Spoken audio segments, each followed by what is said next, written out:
Good news kay Sugdan na ugmang adlawa kasama Hulyo 17, 2026 ang paghatag sa 1,500 pesos na subsidiya alang sa mga persons with disabilities kung PWD diri sa atuang dakbayan kasama Davao City, isip kabahin sa selebrasyon sa 48th National Disability Rights Week.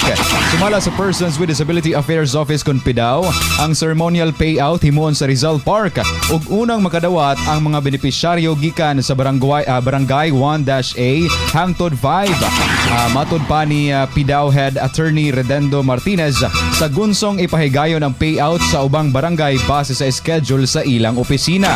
Target sa PDAW nga mahatagan og subsidiya ang kapin 33,000 karehistradong PWD matag tuig.